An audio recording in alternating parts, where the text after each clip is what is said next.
आज आपण एक वाटी पोह्यांपासून काहीतरी वेगळं आणि क्रिस्पी बनवू. मुलांना रोज-रोज तेच ते खाऊन कंटाळा येतो ना, तर एक वाटी पोह्यांपासूनच आज आपण अगदी वेगळी अशी रेसिपी बनवतो आहे. तर रेसिपी शेवटपर्यंत बघा. आवडली तर लाईक करा, शेअर करा आणि अशाच छान-छान रेसिपीसाठी ना सबस्क्राईब करायला अजिबात विसरू नका. तर इथे मी 1 वाटी पोहे घेतलेले आहेत. तर हे जाड पोहे आहेत. जाड पोहे नसतील तर तुम्ही इथे पातळ पोहेसुद्धा घेऊ शकता. त्यामध्ये कोमट पाणी टाकायचं आणि मिनिटभर आपल्याला ते छान भिजवून घ्यायचे आहे. त्यानंतर त्यातलं सगळं पाणी साईडला काढून घेऊ आणि एक 5 मिनिटं हे पोहे आपल्याला मुरण्यासाठी ठेवायचे आहे. इथे 5 मिनिटानंतर आपले पोहे छान मुरले आहेत. तर पोहे आपल्याला छान कुस्करून घ्यायचे आहे. त्यात चवीपुरतं मीठ टाकूया आणि अगदी थोडीशी मी हिंग टाकलेली आहे. परत सगळं व्यवस्थित मिक्स करून घ्यायचं. त्यानंतर मी इथे आवडीनुसार इथे हिरवी मिरची कट करून टाकलेली आहे. भरपूर अशी कोथिंबीर चिरलेली टाकायची आणि त्याचबरोबर किसलेलं अद्रक टाकलेलं आहे.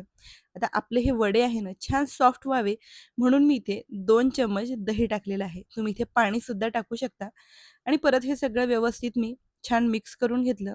आता आपल्याला ना बाइंडिंगसाठी इथे ना तांदळाचं पीठ टाकायचं आहे. तर जसं-जसं आपल्याला तांदळाचं पीठ लागेल, तसं-तसं पीठ यामध्ये टाकायचं आणि व्यवस्थित मिक्स करायचं. एकदमच पीठ टाकायचं नाही, नाहीतर मिश्रण ना कोरडं होऊ शकते. तर इथे जवळपास मी 3 ते 3.5 चम्मच तांदळाचं पीठ वापरलेलं आहे. आता पिठामध्ये किती मॉइश्चर आहे, त्या अंदाजाने ना इथे तांदळाचं पीठ लागेल. सगळं व्यवस्थित आपल्याला छान मिक्स करून असा सॉफ्ट असा गोळा तयार करून घ्यायचा आहे. इथे बघू शकता. अगदी सॉफ्ट हा गोळा मी तयार करून घेतलेला आहे. आता यापासून आपण लगेच वडे तयार करून घेऊ. हव्या त्या आकारात तुम्ही इथे वडे करून घेऊ शकता. इथे मी मेदूवडे बनवते आहे. तर इथे मेदूवडाचा मी आकार दिलेला आहे आणि बघू शकता मस्त इथे मी सगळे मेदूवडे तयार करून घेतलेले आहे.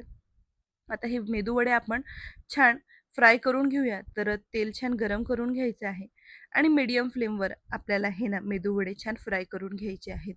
तर गॅसची फ्लेम ना मीडियमच ठेवायची. नाहीतर मेदूवडे ना वरून तर क्रिस्पी होतील, पण आतमधून ना ते कच्चेच राहतील. सो मीडियम फ्लेमवर आपल्याला हे मेदूवडे छान क्रिस्पी होईपर्यंत फ्राय करून घ्यायचे आहे. हे आपले मेदूवडे छान गोल्डन ब्राउन कलरसुद्धा आलेला आहे आणि छान फ्रायसुद्धा झालेले आहे. तर लगेच काढून घेऊ. मिक्सरच्या भांड्यात 2 चम्मच इथे मी खोबऱ्याचं खीस घेतलेलं आहे. त्याचबरोबर 2 चम्मच फुटाण्यांची डाळ, आवडीनुसार हिरवी मिरची टाकायची आणि भरपूर अशी कोथिंबीर टाकलेली आहे आणि अर्ध्या लिंबाचा रस टाकलेला आहे. यातच आपण चवीपुरतं मीठ टाकूया, अद्रकचे तुकडे टाकायचे आणि त्याचबरोबर थोडंसं पाणीसुद्धा टाकलेलं आहे आणि आता मिक्सरमध्ये फिरवून आपल्याला लगेच चटणीसुद्धा करून घ्यायची आहे. हार्डली 2 मिनिटात आपण ही चटणी बनवून तयार करू शकतो. आता ही तयार केलेली चटणी आपण एखाद्या बाउलमध्ये काढून घेऊया. आता कन्सिस्टन्सी इथे ॲडजस्ट करण्यासाठी थोडंसं मी मिक्सरच्या भांड्यात पाणी टाकलेलं आहे आणि छान घोळवू. आता हे जे पाणी आहे ते बाउलमध्ये आपण टाकून घेऊ. इथे बघू शकता मस्त चटणी तयार झालेली आहे. लगेच तडका देऊ. तर तेल गरम करून घ्यायचं. यामध्ये थोडीशी मोहरी टाकलेली आहे आणि जिरे. असेल तुमच्याकडे तर तुम्ही कढीपत्त्याची पानेसुद्धा टाकू शकता. म्हणजे चटणीला अजून छान टेस्ट येते. तयार केलेला तडका आपल्याला चटणीमध्ये टाकायचा आहे आणि व्यवस्थित मिक्स करून बघू शकता 2च मिनिटात आपण ही चटणी बनवलेली आहे. आता तुम्ही वड्यांबरोबर खा, डोसाबरोबर खा, इडलीबरोबर खा.